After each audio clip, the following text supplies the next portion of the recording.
Hi folks, and welcome to the Filmomic channel, and in the woods again, and pretty frisky,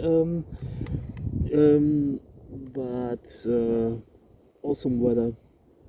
Has been really bright, and well, I'm here to talk to you about a knife. This one is the Böker Plus Wichtig, which is a rendition of a German term meaning wichtig. Wichtig in the non-colloquial dialect, which means important. This is a really important knife.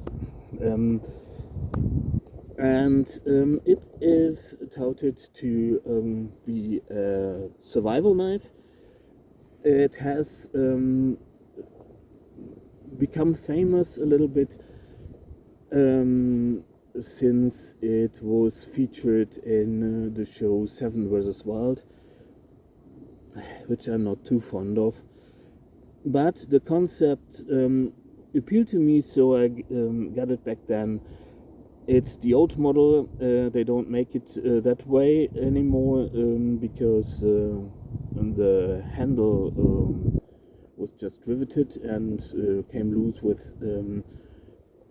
by heavy battening, and so this is apparently now held together with screws. And talking of which, I won't do any heavy battening because I don't believe in using a short knife for big stuff, and but obviously this is pretty aged and halfway frozen oak, and it's parts of it are a little bit rotten, but works all right. And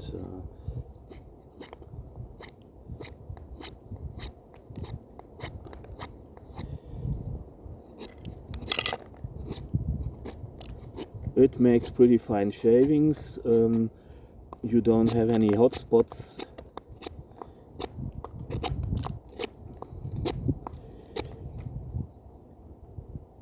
To the handle, and the handle is made from G10, and the steel is 1095, which is hardened to an estimated 59 HRC, which makes it pretty resilient. The stability of the tip is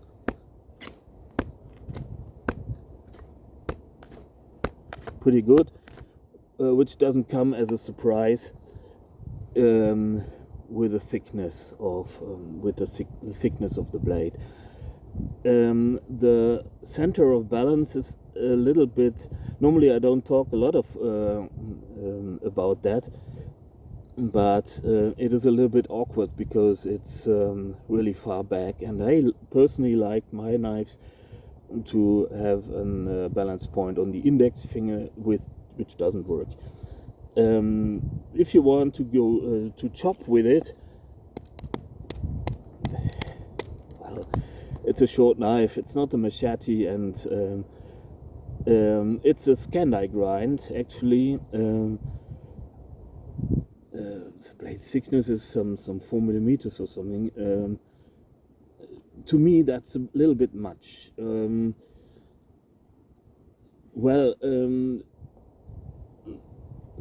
Given the balance point is a little bit far back. The thing with the handle, excuse me, I'm indigestion. Is you could use it to whack the shit out of something, and it will come back for more. As for carving, it is pretty capable of making fine shavings, and drilling with a tip is also pretty good if you're doing it sensibly. And doing it sensibly is you want to not to use it as a drill bit, like many people do, like so, but rather in a cutting motion, because, well, it's a cutting implement, and if you do that, you will be pretty fine with using it. It's actually, in spite of the weight being that far back, it is actually pretty dexterous and can be used to good effect. And the ratio of the blade length to the handle is actually lends itself to a pretty good leverage and control. And if you're doing something like this,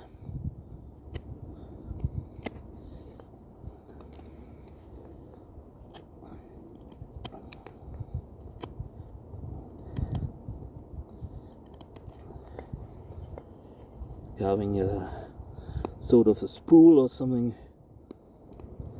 in order to show you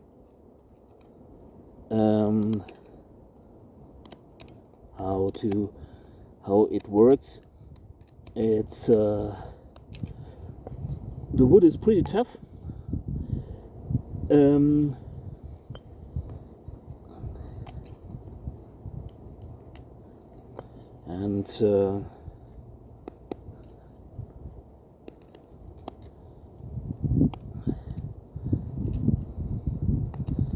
offers a bit of resistance. It's oak, as I said.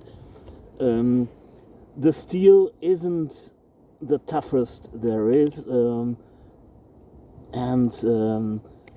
the edge holding capability of this knife is actually comparable to the Mora companion in carbon steel, because it is essentially the same steel. There is also a MagnaCut version, which is a bit more expensive, or so I hear. I don't know if it's still available. I have been actually, I don't like Böker anymore, because they have pretty much changed, and I don't think for the better. And the thing is, well, they once had a pretty great corporate policy, and but I think from what I hear, and I get some insider infos, they actually, I personally, I believe there's no reason to dismiss the honorable merchant, and I don't know if they do, and I don't want to say this, but I personally, as much as I support Solingen corporations, not the least reason being that I know a lot of them personally, a lot of the people personally. I'm actually not really agreed with a lot of things they how they act. There's one thing is having having a market that's pretty hard at the moment, and pretty harsh at the moment, but dismissing business values altogether, I think is not the best of best you can do. And as I said, I don't know exactly whether Böker does this at the moment. I'm just, I think in times of crisis, Solingen corporations normally stuck together, and but Böker does some pretty aggressive marketing of things that are, well, not sensible. For instance, there is a corporation in Solingen just next door, actually, just 2 streets away from the manufacturing site of Böker, making these really traditional Solingen knives and Ottermesser. And what does Böker do? Takes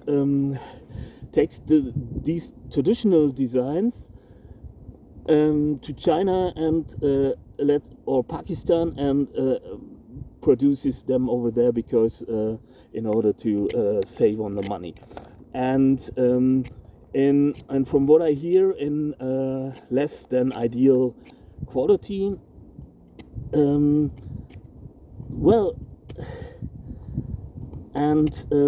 This will not only ultimately ruin the business of the competitor, but also for themselves. And I would regret that, because in Solingen they actually do produce a lot of awesome stuff. And talking of which, this is obviously made in China after a design from Dave Wanger, American knife maker, who also makes these tracker knife designs, and actually pretty decent design. You have seen me doing some really hard stuff, as well as a little bit of more delicate carving. It's actually a pretty decent slate knife. This is due to the tip being pretty shallow, and you can see you can use it even if you do have limited space to work from. And I would do it did crack because the wood is actually not the best, but I could do this on the other side, and you've seen my you could make you could wrap some cordage on it and use it even as a fishing spool. So putting that aside, what I want to do now is I want to try as I might to make myself some tinder. And in order to do that, I've got myself a tinder conch, and maybe I will put you. I should put you somewhere else, because it's a little bit uncomfortable over here. So there I am again, and I want to try something new, because it's always a pain in the ass getting off the porous part of the mushroom, so I do this first.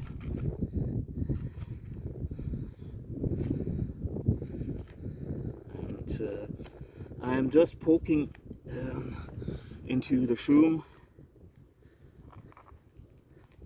and because that way you can also estimate where the trauma is, and just be careful not to cut yourself.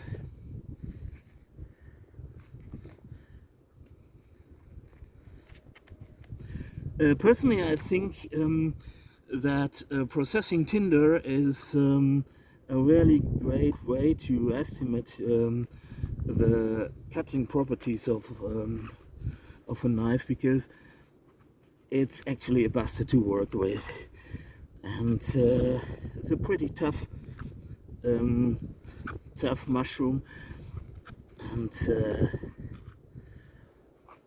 if you're working from the underside, you can better estimate how thick the trauma is, and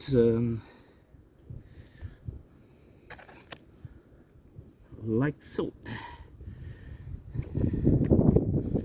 And remove all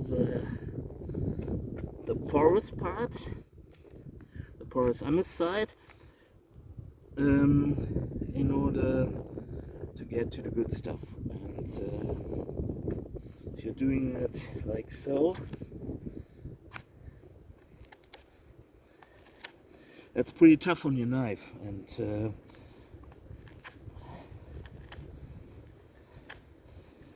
so this is a great way to estimate what how good your knife actually is. And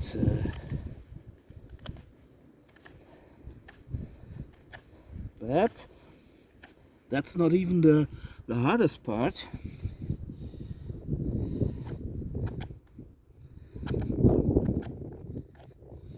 So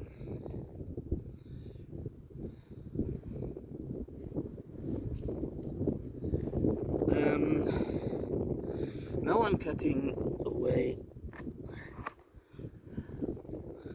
a part where it's stuck to the tree, and now it's time to remove the outer side, the outer bark of the mushroom, which is really hard, really tough on your knife. And if you want to see what your knife can do, I think this is a really realistic test. And the thing is, with this knife you can already see this is not the sliciest there is. And there's a reason that people in Romania use a sickle for that. And because, well, there are a few things slicier than a sickle. And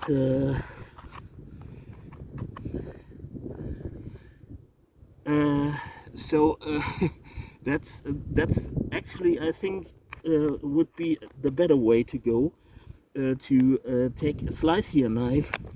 But this is a review of this special bushcraft and survival knife. And I think you should be able to prepare tinder with your survival knife. And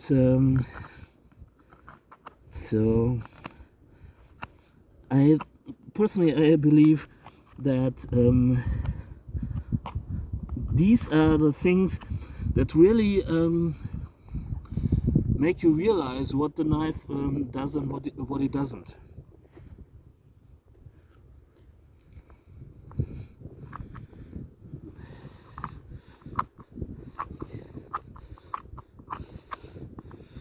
And well, and so on. It's a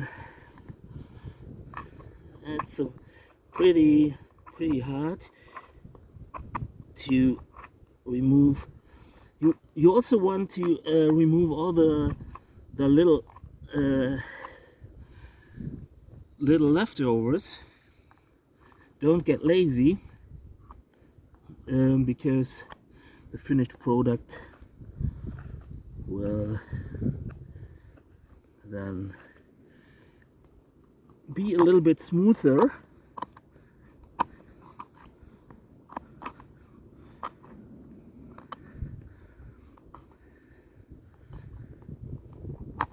Like so.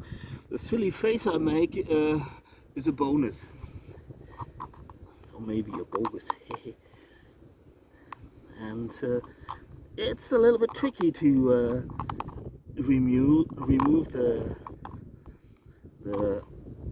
outer skin, and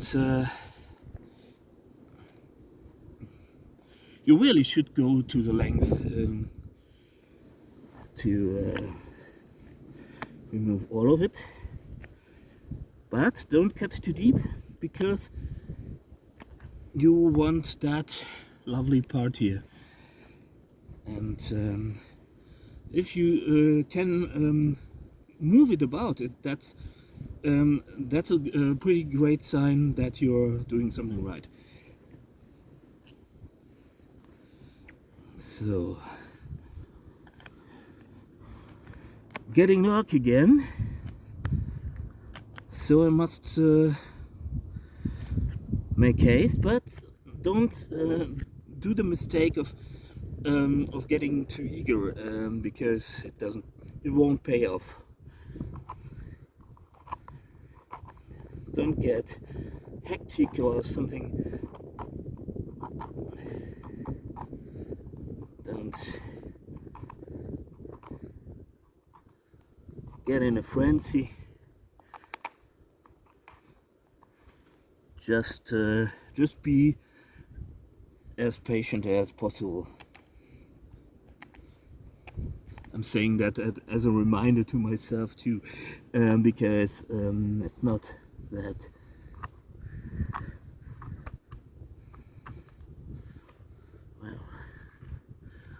well. I sometimes I cut too deep. Like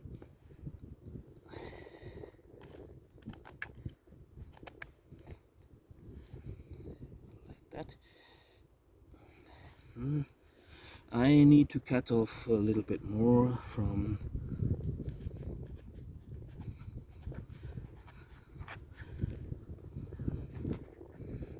the hindsight, the back side, not the hindsight. And as I said, it's pretty tough to work with, and to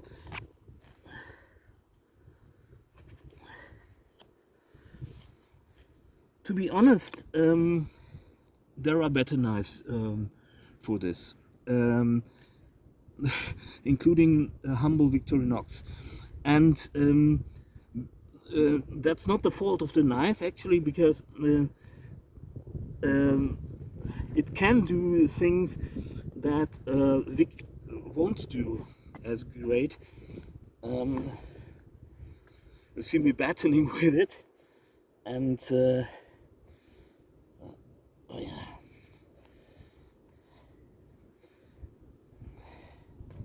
And I wouldn't do this with a Victorinox.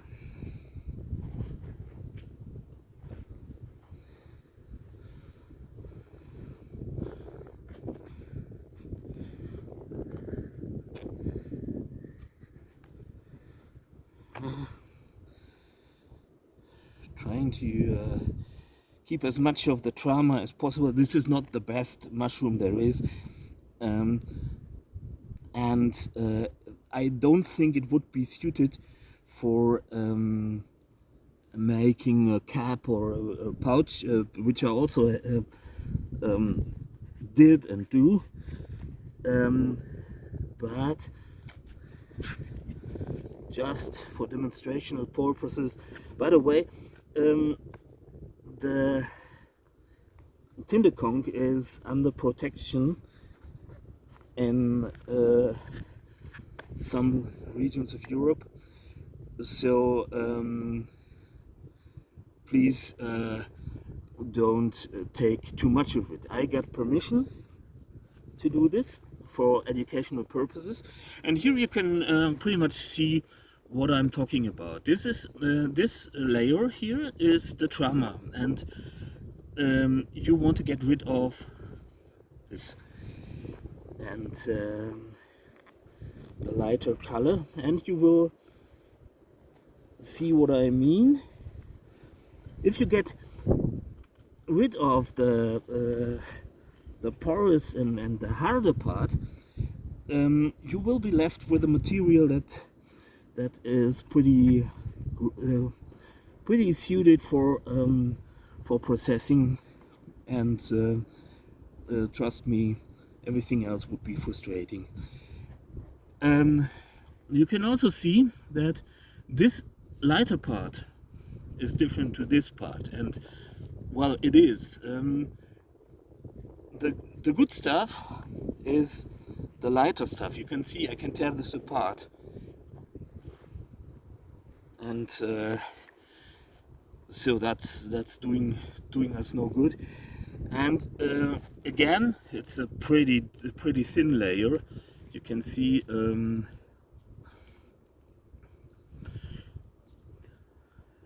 this part and that part. So I want to get rid of that too.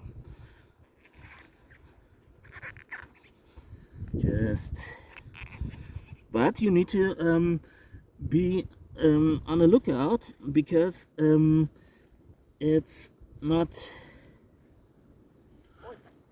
Hi. Influencer. Das habe ich jetzt gestört. Nö. Darf ich, Entschuldigung. Macht nix. Darf ich fragen, wofür? Sorry folks, back again. Just met a really nice guy walking his dog, so and I was like, well, I actually do like real human beings better than talking to a box. No offense meant. I do like you too, and well, where was I? I was processing the trauma to this, and this would already work. You could use your handle to please be careful with the edge to whack it a little bit, and if you do this, you get a strip of mushroom leather that will catch a spark all right already. You could further process this by boiling it in wood ash. I will want to do this on another occasion. And well, and you can see this part is not as stable as the other, but it also works. But back to the knife. I have some oak again. After all this, it has lost some of its bite, but it actually still works. So what do I think about it? First things first, I don't like the materials. I like myself some wood or something to the handle, because it's more, looks a little bit more cozy and stuff. But there's no mistaking the fact that this is really rugged. You have seen me whacking the shit out of the mushroom. Could also, by the way, use it that way. Don't overdo it though, because even though it's a G10 handle and it's pretty tough, you won't it's actually a gross abuse of the knife. And well,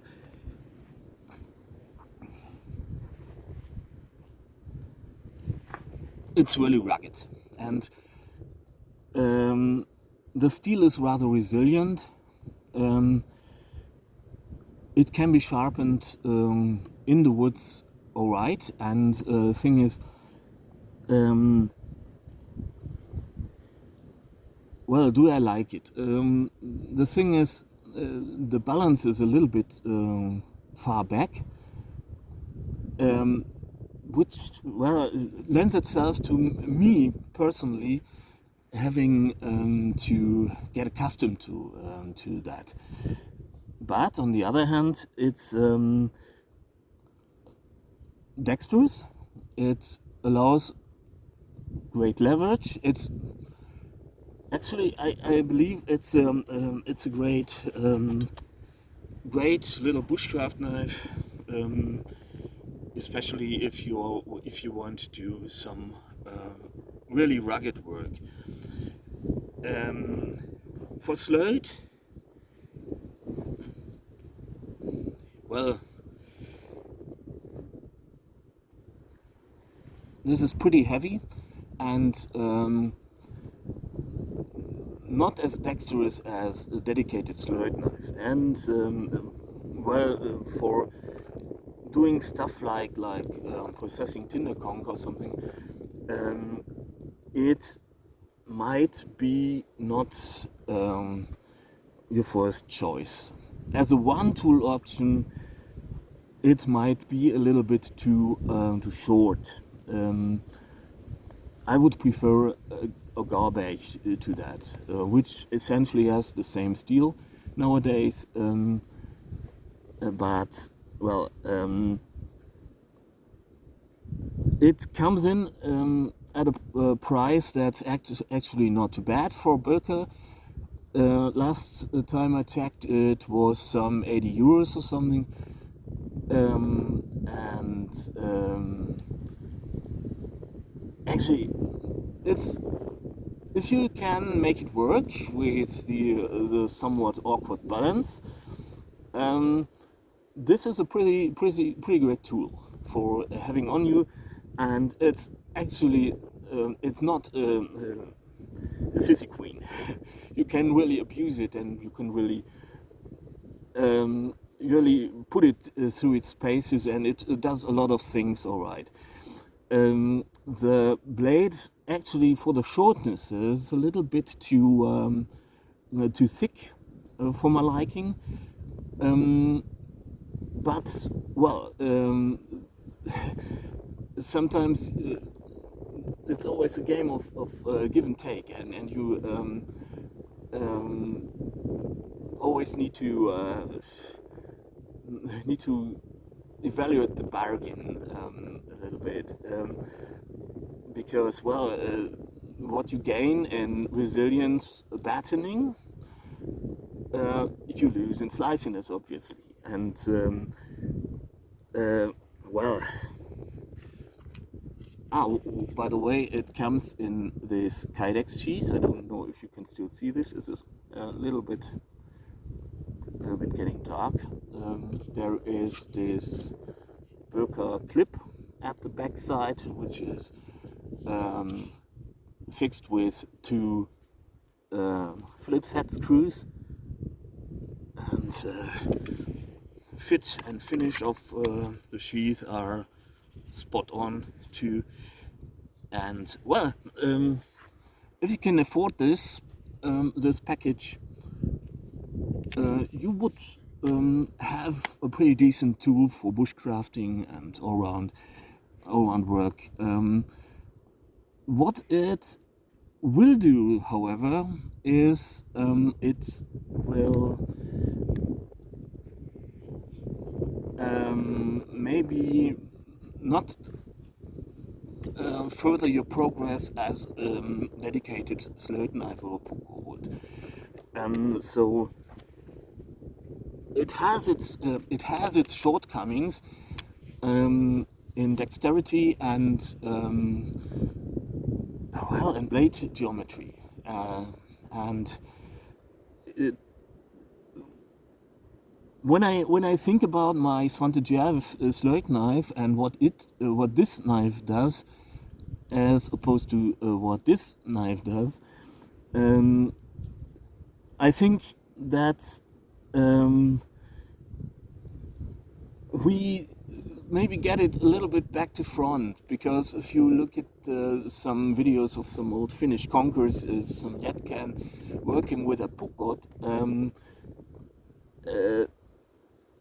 you realize that they use these old-timer knives for pretty much everything, and battening was not part of it. And if a knife is designed for battening, well, the chances you get a sharpened pry bar. And I would suggest you rather learn how to carve with a knife and find other ways to split your wood. But that's just me. That's not the common ground bushcrafters normally have. So, well,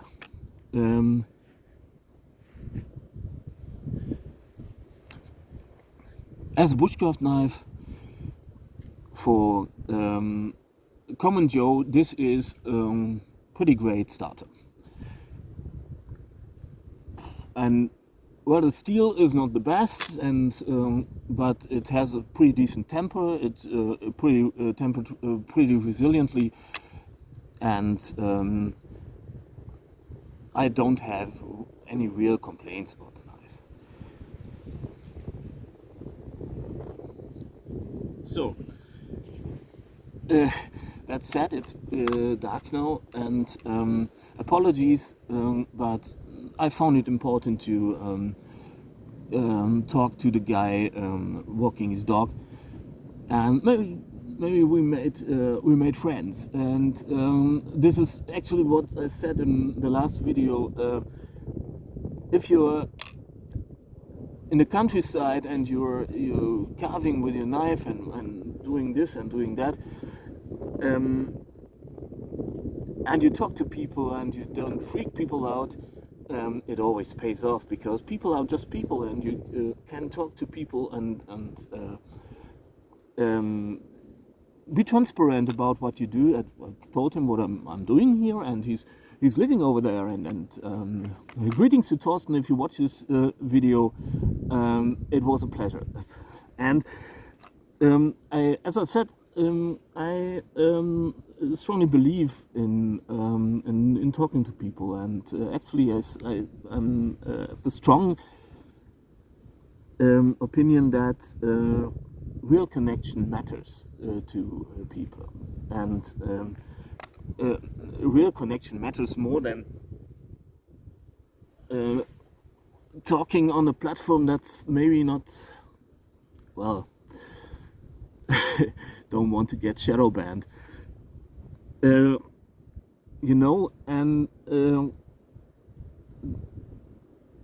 community matters, and this is something I really believe in. That said, it's now really dark, so I need to call it quits. Hope you enjoyed the video, and hope you found that halfway informative and helpful, or maybe entertaining.